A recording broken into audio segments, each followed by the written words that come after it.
My people, wonderful people, I'd like to invite the man of the moment, a man that I've known for many years, that I've had many experiences across the world. And yes, no, not like that. But in the world of business, as I said, he's a great investment banker, he's a great entrepreneur, and I can guarantee from my time with him and experiences that he's going to bring real growth to this industry in Jamaica. Good friend, great person, the man of the moment, Stephen Conville, CEO of Chronic Relief Jamaica Limited.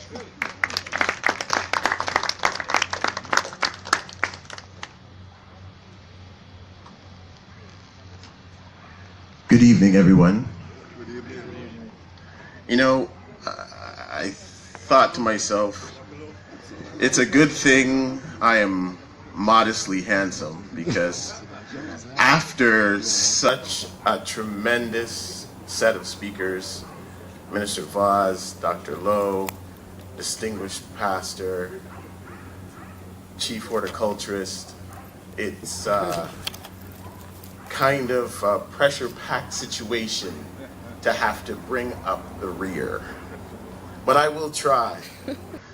Ladies and gentlemen, distinguished guests, mastereth of ceremonies, media, members of government, family, and friends, welcome. KRJ has received, and that is Chronic Relief Jamaica Limited, let me say it one time, has received 7 conditional licenses from the CLA, and we are ecstatic, we are over the moon, we are so happy, and we are so proud. Our team has worked tirelessly. My co-founder and friend, Mr. Errol Williams, we have just battled. Now, he said, you're an emotional man, do not cry. Now, if I cry, listen, it's 2018, I'm a sensitive new age Jamaican man. So if I cry, please bear with me. My name, if I cry, I'm a Canadian. Me not see none of you on the hockey rink, and I'll see you out there, because if you're tough enough, we'll bang. Okay. So, my name is Stephen Conville, and I'm CEO, and that just means that I work with incredible people. I come from a strict but loving traditional Jamaican home, and I'm sure there's many of you in here who know what that means. My mom is from Trelawney, and I'm sad that she's no longer with us. And my dad is from St. Mary, and I understand there is a St. Maryite in the audience that my father Vincent would be so pleased to share a moment if he was here, but he snowbirds and now he has returned home. They were born in the 1930s, and they are loyal, patriotic Jamaicans. The passion I have for this country started with them. Born in Canada approximately 10 years ago, I couldn't take it in. I wasn't born 10 years ago, okay? But 10 years ago, I was born, I'd say, 40-something years ago. I decided that, you know, the next stage in my life was to become a citizen of this country that I love so much. Growing up Conville was not easy.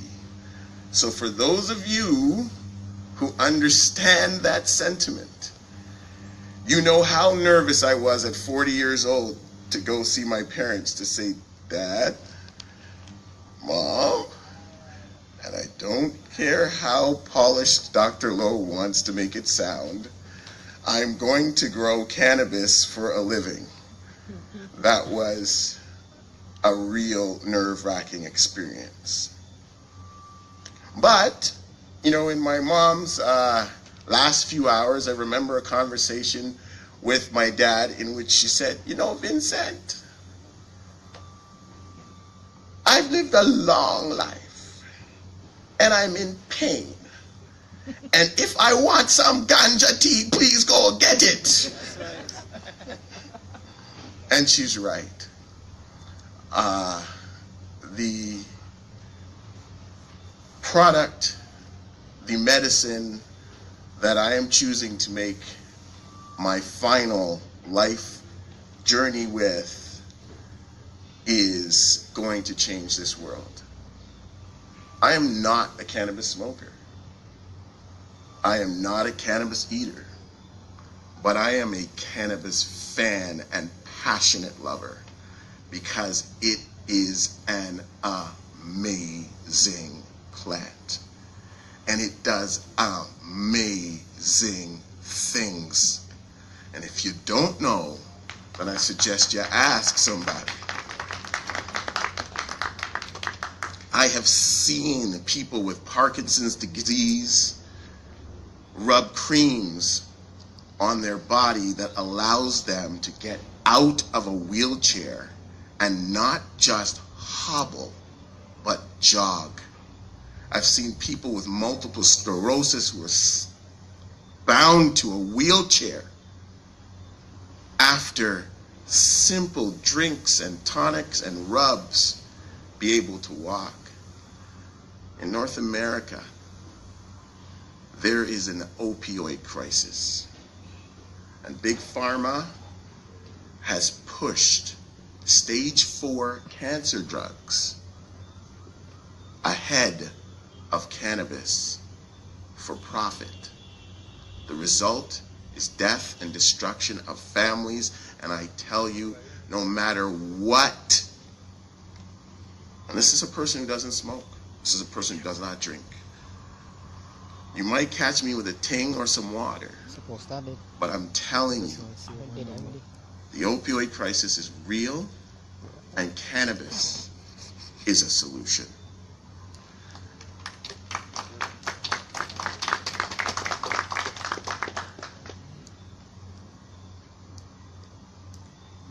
To Dr. Lowe, if you understand how in the 2000s I was nervous to talk to my own parents, I don't think people now that it's so free and prevalent realize the significance of his daring and his internal fortitude to make cannabis his passion. Where he is not for big donations and contributions and endowments. It is straight hard work and dedication. And it is unbelievable that we could be here tonight with all of you receiving our license on what we in the cannabis industry who know the facts considered hallowed ground. I am so honored to be here. I am so honored that he could speak at our function. And I am so honored that he actually said what everyone in the cannabis industry knows, is that we all work together. It is a loving plant. And yes, we may be able to make money off of this plant. And yes, we will be able to change lives and fix ailing parts of the economy, but ultimately it is a beautiful plant that brings people together, and I am so honored that he welcomed us here in his house to celebrate our licensing. Why Jamaica? Why Jamaica? I'm going to share a little joke with you. The rest of the world doesn't know how truly conservative a country Jamaica is. As I'm on my way to the airport, or as I was planning this event, or as I was coming here, or as I was mentioning this opportunity to people, the misconception was this: Stephen, you are so lucky you are leaving Canada and going to a country like Jamaica where people are allowed to smoke weed everywhere and everybody smokes weed and it's such a great time, man. And I was like, you really don't know Jamaica. So to you all, seeing that everybody in the world thinks that we're all smoking weed? We might as well benefit from the stereotype that we are being cast with. So, I would like to welcome all of you to open your minds and your hearts to the endless possibilities that can come to this nation as we participate in the cannabis industry, because guess what? They think we do it every day anyway.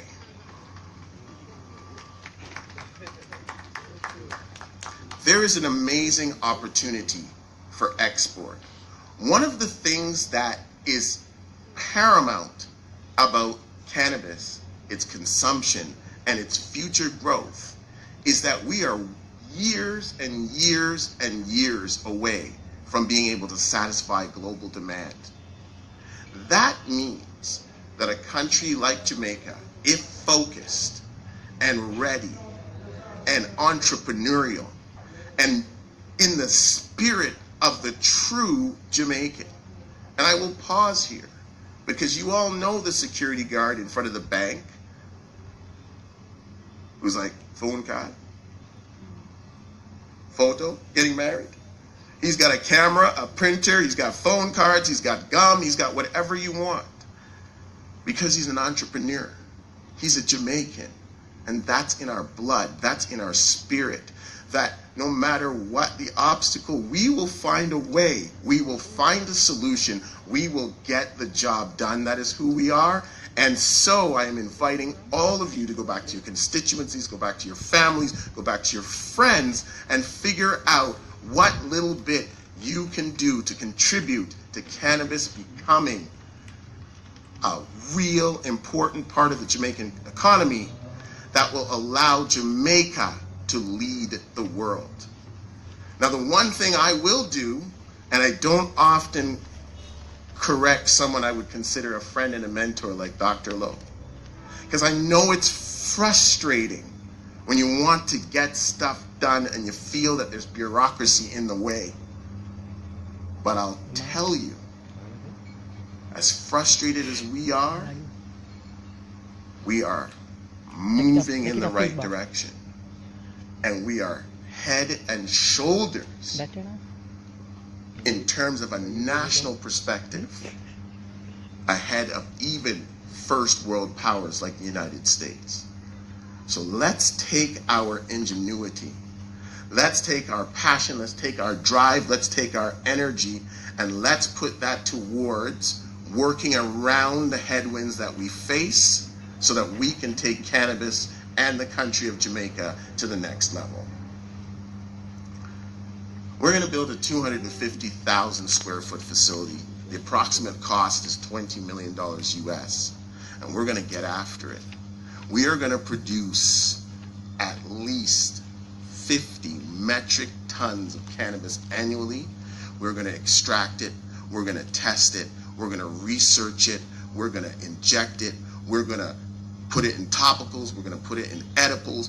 We are going to be on the cutting edge of research and medical science with the products that we produce. And we hope that all of you here, as well as all of you out there in Jamaica who have joined this industry, help put this island on the map, because I know we can be considered in short order top 5 in the world in cannabis industry.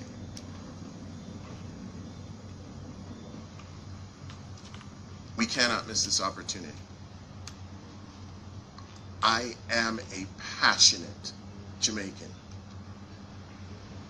I've spoken to RADA, I've spoken to the Minister of Finance, and I will share this with you. The Cayman Islands, no disrespect. Bahamas, no disrespect. Barbados, no disrespect. St. Kitts and Nevis, no disrespect. But the only reason why their financial service centers, which built those countries, exist is because we, regardless of party, Jamaicans, some of the smartest people in the world, are still debating our original financial services paper. on a financial services sector written in the 1960s that those nations that I mentioned copied and built out their infrastructure. Let's not let that happen with our product, ganja. We are synonymous with it, so we might as well own it. We might as well be #1 in it, and let's lead the future because of it. My name is Stephen Conville, and my mother would say, with little, but with talawa. Let's get it done. Thank you very much.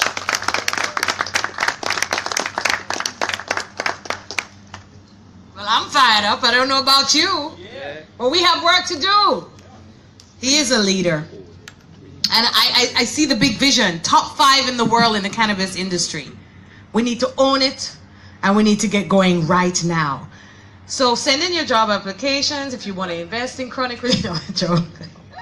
We're ready to work. Founded by Stephen Conville and Errol Williams. Thank you for this opportunity. And that's it for just tonight, folks. You can visit the website, chronicreliefjamaica.com, for updates on the company's progress.